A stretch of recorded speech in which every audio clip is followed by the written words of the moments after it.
Bonjour en tout cas à tous, bienvenue à l'atelier. Moi je m'appelle Serena Buchter, donc je suis infirmière de formation, j'ai un master en santé publique et je coordonne donc le réseau Respire, santé, soins et spiritualité. Et juste vous dire aussi que l'atelier est aussi enregistré.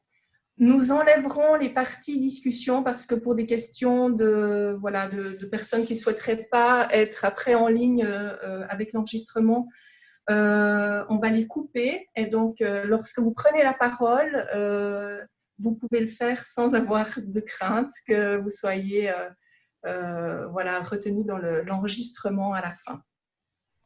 Alors, cet atelier s'intitule « Parler spiritualité avec les professionnels ».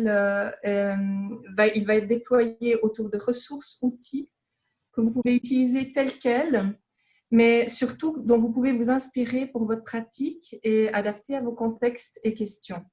Alors, ces ressources proviennent soit du réseau Respire, soit de partenaires du réseau ou de la littérature. Toutes les dias et outils seront à votre disposition en accès libre sur notre site. Vous n'avez en tout cas pas besoin a priori de prendre de notes. Vous pourrez encore réécouter si vous en avez besoin l'atelier et que je vous mettrai à disposition mon PowerPoint. Je vous mettrai aussi les conditions d'utilisation des différents outils qui vous seront présentés et les conditions aussi d'éventuelle publication de ceux-ci. Comme ça, en fin d'atelier, vous saurez ce que vous pourrez imprimer, là où vous pourrez vous inscrire gratuitement à l'un ou l'autre de ces modules présentés. Voilà. Alors, cette présentation, elle va autant aborder la manière d'aborder la spiritualité donc entre collègues, entre cadres de santé ou avec la direction d'une institution ou d'un réseau ou d'une association, mais aussi on va de facto aborder la manière de parler spiritualité entre professionnels et personnes atteintes d'une démence, leur famille, leurs proches, car les outils présentés, vous le verrez, facilitent ces ouvertures avec eux aussi. Il s'agira entre collègues ou avec des résidents ou des proches de voir comment faciliter, comment oser parler de spiritualité et de voir comment elle se révèle dans les activités, les gestes, les expressions et les paroles de la vie quotidienne. Alors, je vais voir si... Ah voilà, déjà j'ai un souci avec mon partage d'écran, c'est que mon PowerPoint ne passe... Ah si, voilà, je dois faire avec la souris. D'accord, j'ai compris. Donc, tout d'abord, parler spiritualité avec ses collègues. Est-ce que c'est un tabou, comme on entend souvent parler? Ben, pas forcément. On parle souvent, on entend souvent ce mot de tabou, mais actuellement, nos expériences, en tout cas au sein du réseau, que ce soit en formation ou dans les équipes, montrent que voilà, pas forcément dès le moment où le cadre est posé, notamment et en particulier le cadre de l'articulation entre religion et spiritualité. Donc, on en parlera juste après avec un exercice. Et que ce cadre aussi est sécurisé. Des questions de bienfaisance, de bienveillance, de respect de l'intimité ou de la pudeur. Et sans oublier parfois un petit peu d'humour qui débloque parfois les discussions. Quelques exemples qui déplacent ou surprennent permettent d'ouvrir et présenter le cadre. Alors, j'ai ajouté aussi que ça dépendait d'expériences préalables et souvent d'un noyau de personnes qui ont une certaine sensibilité à ces questions-là, qui ont déjà discuté, déjà fait des initiatives, porté des initiatives et qui permettent plus facilement de rebondir quand on propose, quand on lance des perches ou qui perçoivent les choses, disons, plus facilement. On voit ça souvent dans certaines équipes. Quand on propose des ateliers, des activités ou des discussions.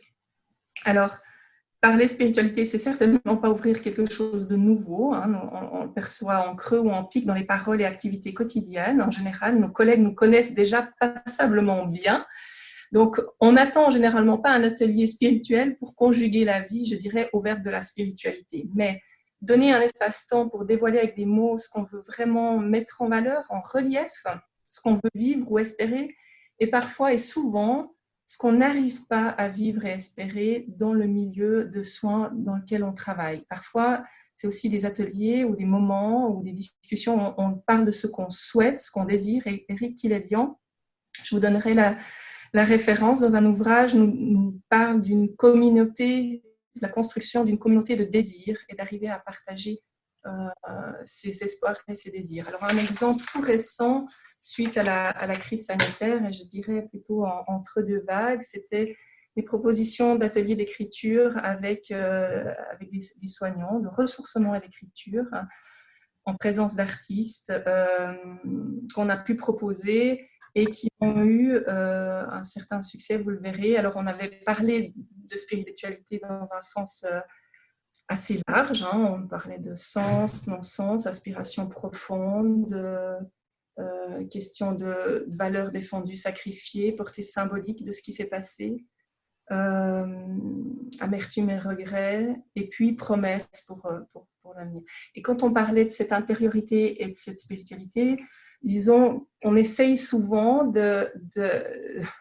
disons, désamorcer certaines peurs et de dire assez vite que ces activités sont en lien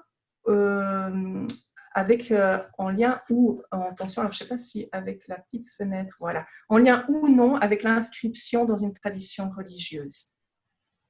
Et ça, comme je le disais, c'est quelque chose, c'est un élément important.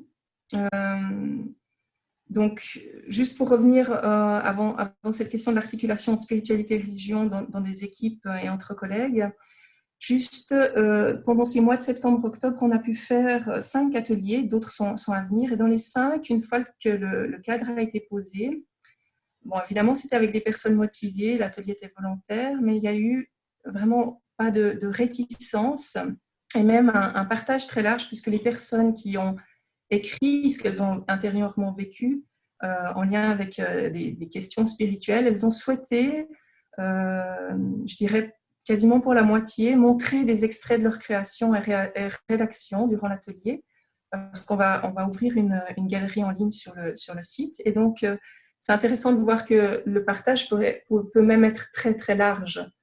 Ça va être, comme on appelle, en open access. Donc, il y a parfois une crainte c'est très délicat, mais une crainte qu'on se pose parfois avant d'avoir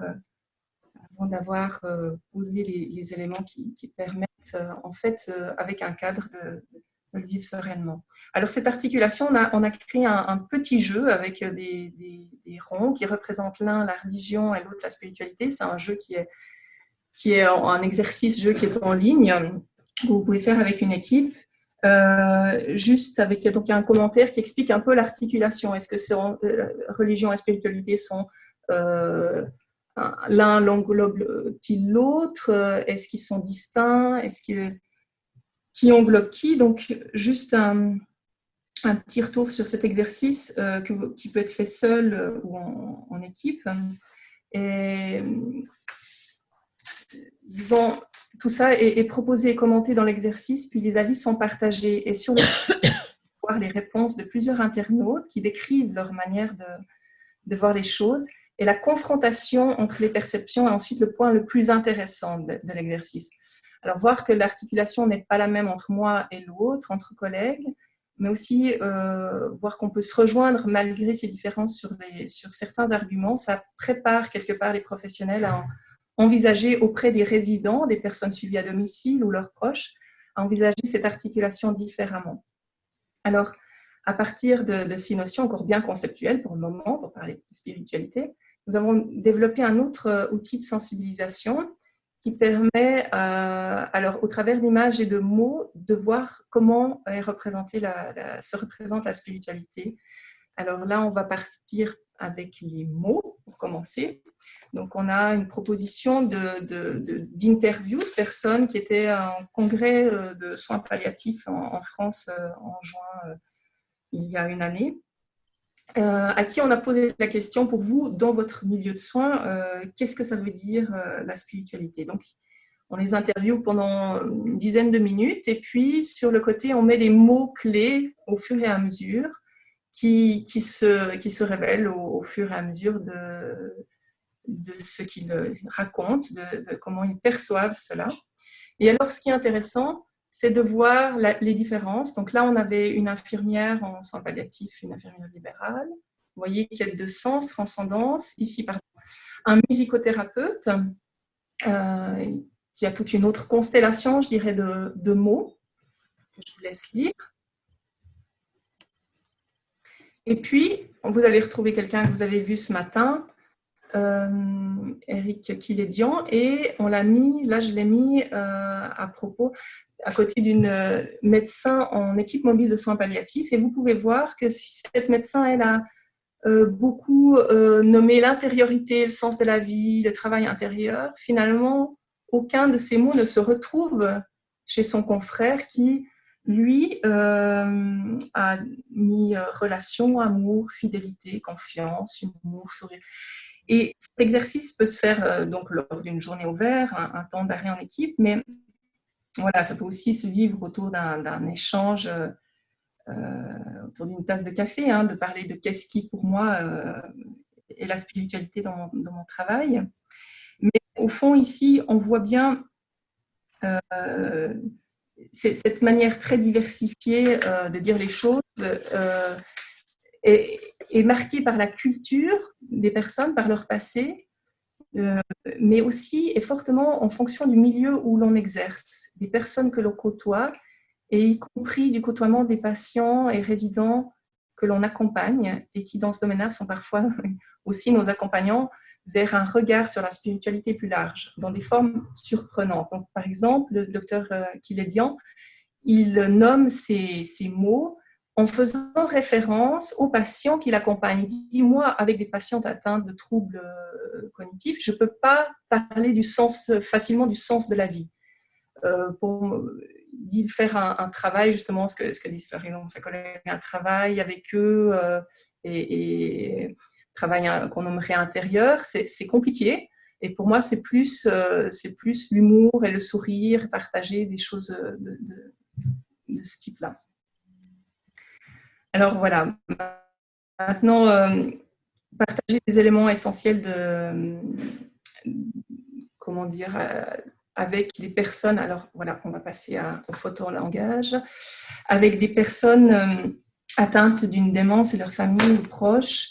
Alors, c'est peut-être plus possible, notamment quand les dimensions verbales sont plus présentes, de le faire avec un photolangage.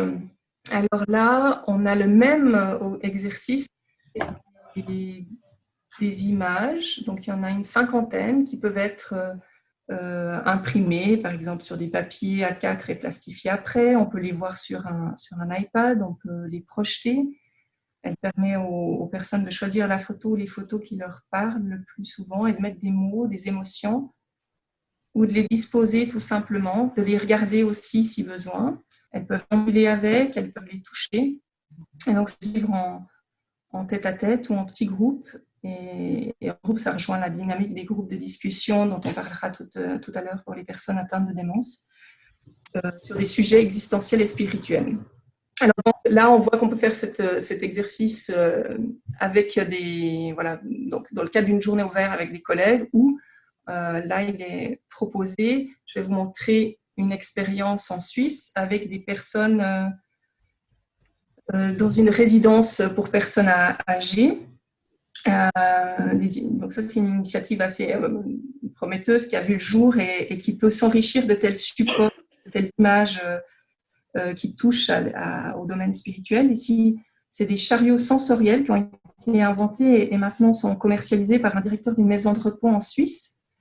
Donc particulièrement pour les personnes atteintes de démence, mais aussi pour des personnes en fin de vie. Alors, il peut être utilisé par des soignants, des bénévoles et si possible par les familles et les proches qui accompagnent en fait les résidents, accompagnés par les soignants et bénévoles.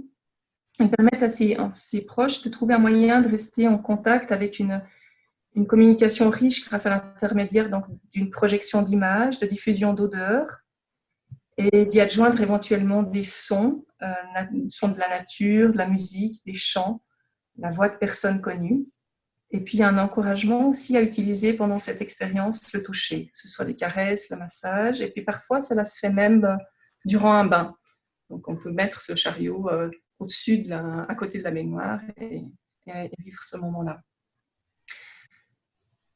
Donc, ça, c'est voilà, les deux notions qui peuvent nous encourager, en tout cas, tout comme dans les groupes de discussion et de réminiscence dont a parlé Thalita Corman, d'enrichissement hein, de la communication. Donc, pour revenir à ces aspects esthétiques, le bienfait hein, sonore et les odeurs qui sont alors apportés aux proches et aux soignants, on sent tout de suite ce climat de bienfaisance qui est ressenti. Et la parole peut être ainsi facilitée, et la perception certainement. Donc, elle peut amener une forte reliance, comme on dit. Et les proches, de par leur connaissance du résident, alors personnalisent ces images, ces odeurs, cette musique, avec ce qu'ils savent, et même voilà, de la manière d'être touché, avoir une couverture en laine, en coton, de ce qu'on sait des habitudes des personnes.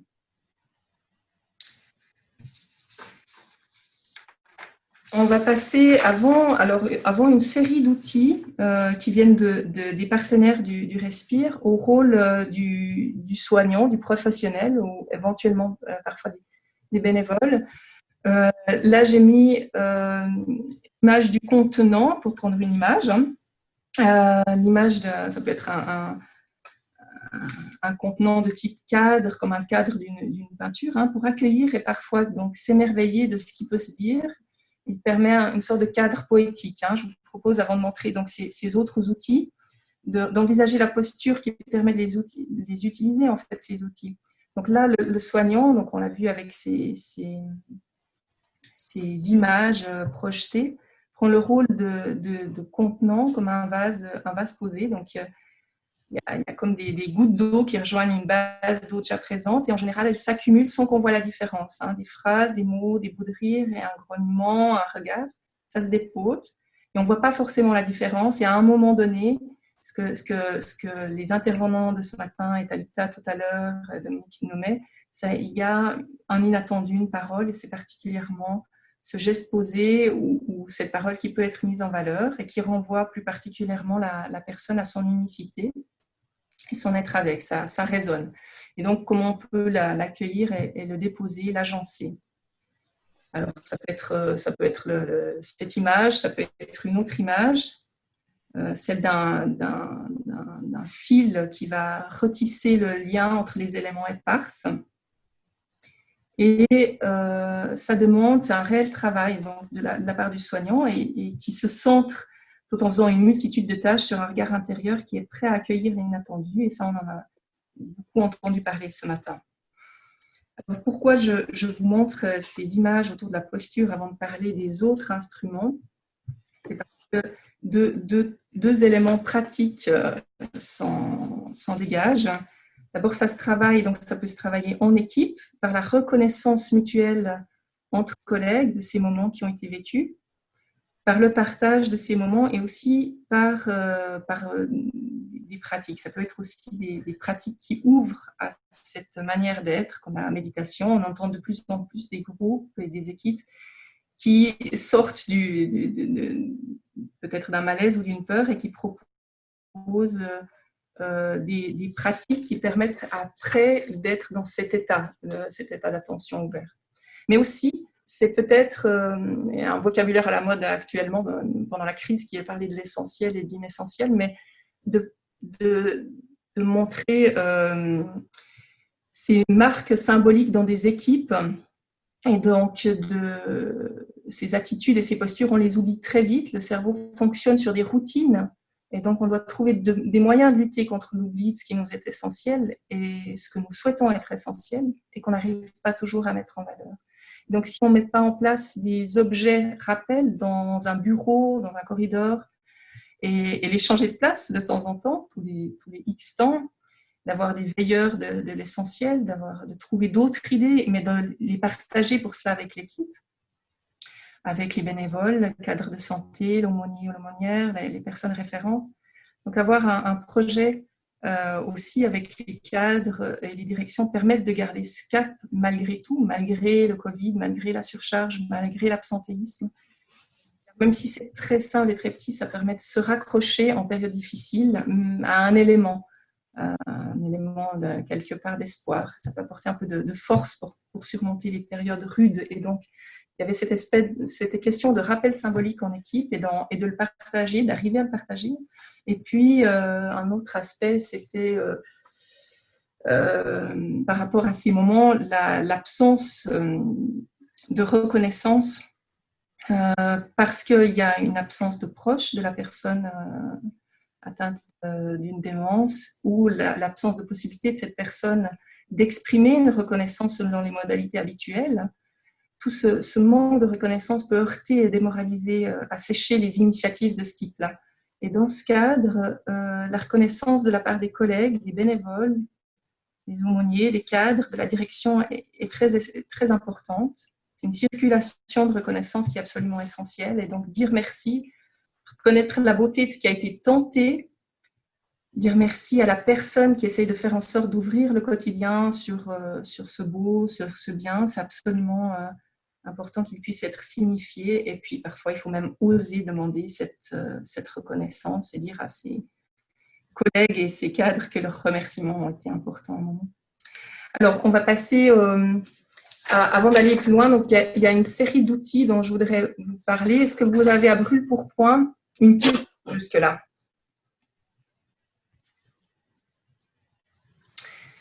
Si ce n'est pas le cas, je vous montre assez vite les outils pour qu'on ait le temps d'en discuter, alors plutôt après. Alors, sur le site, vous trouverez, pour parler avec des collègues dans le cadre d'une formation, d'une supervision, etc., des vignettes pour apprendre à saisir à demi-mot des petits bouts de phrases de personnes et de les décrypter. Alors, ça fait partie d'une série d'outils qui ont été élaborés un peu de la même manière ces dernières années en francophonie. Je vais vous en montrer 3 et vous verrez que c'est un peu la même dynamique. Ici, c'est des petits bouts de phrases avec une exergue. Voilà, par exemple, je suis au bout du rouleau. Et puis, après, il y a tout un développement de la discussion entre, ici, c'est une soignante et la résidente.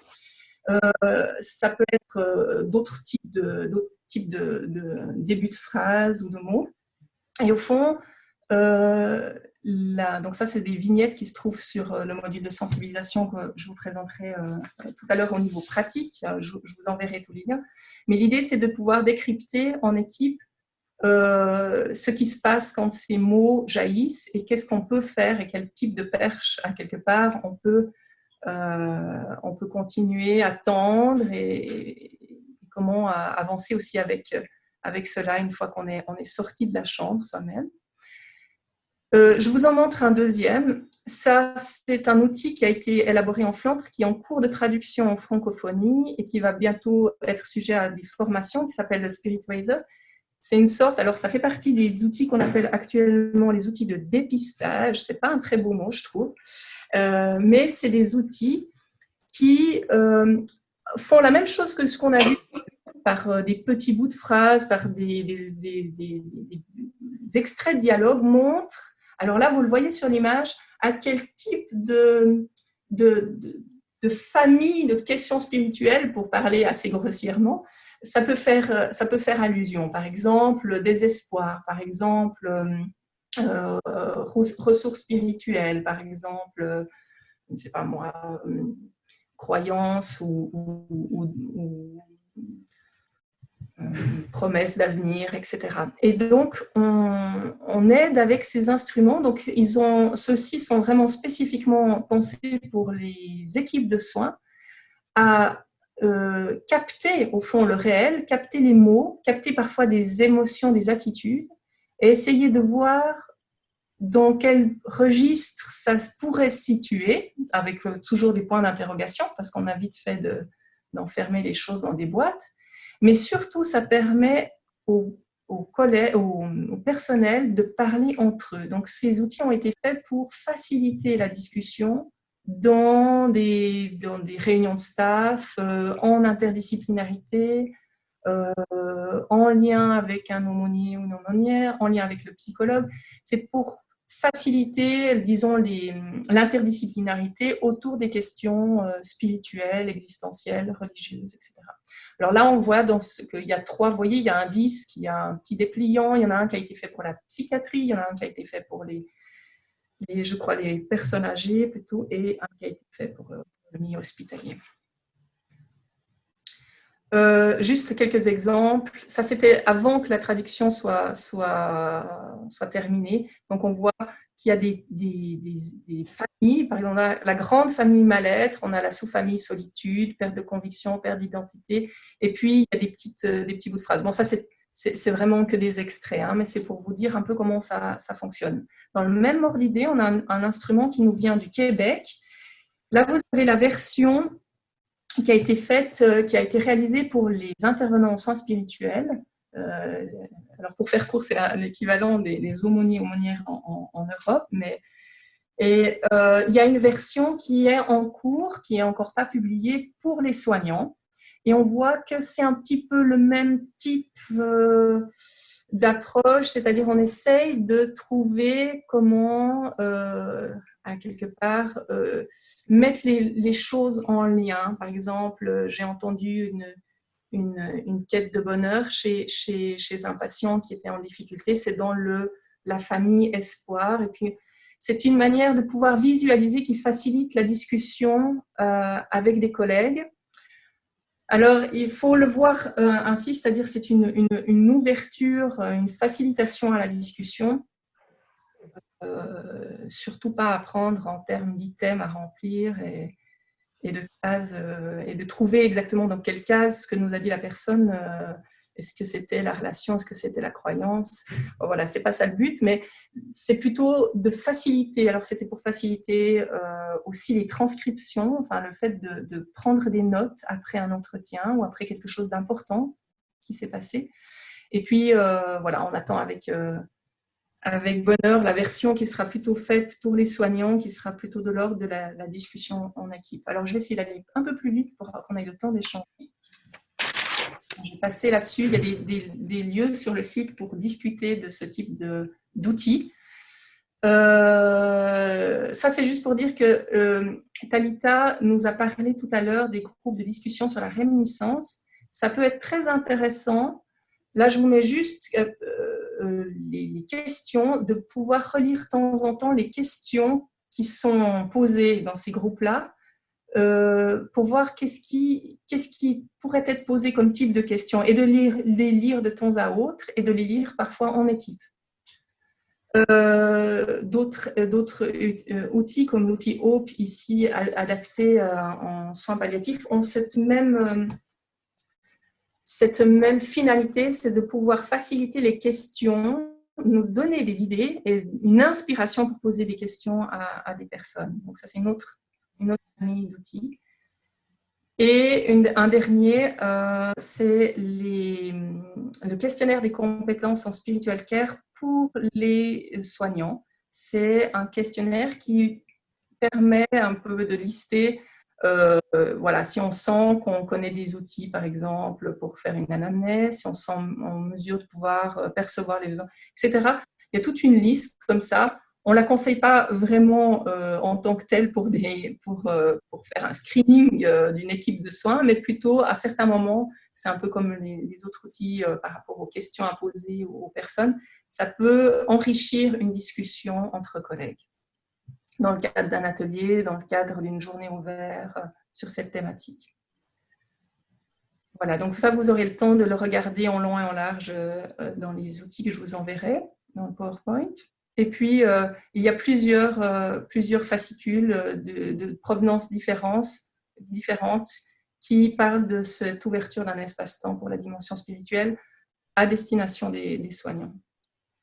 Je vous incite en finale à vous inscrire rapidement au MOOC qui s'est ouvert il y a une dizaine de jours, qui démarre maintenant à votre rythme, où vous avez beaucoup d'approfondissement de ce dont on a parlé, que ce soit des outils ou les questions de posture. Donc ça, vous pouvez le proposer à des collègues. Et une dernière photo pour terminer, c'est celle d'un nouveau module qui s'appelle « Comment oser aborder la spiritualité entre collègues, avec les patients et avec les familles ». Ça, ce sera pour le mois de mars. Et sur la photo, vous avez l'extrait en fait, ce sera un film interactif Et là, on voit la patiente, enfin la grand-mère d'un jeune qui est hospitalisé, et qui vient le trouver et qui se trouve être une grand-maman qui est atteinte de la maladie d'Alzheimer et qui est dans l'histoire la seule à comprendre ce qui fait, qui va aider ce jeune à retrouver des forces. Elle va lui apporter chaque jour une petite boule de pâte dans la main parce que son petit-fils était boulanger. Et voilà, je vous encourage donc au mois de mars à approfondir avec nous ce module. J'en ai fini en tout cas pour voilà, la présentation de ces outils. J'espère qu'on a malheureusement peu de minutes, mais je vous écoute pour une discussion, des remarques ou des questions.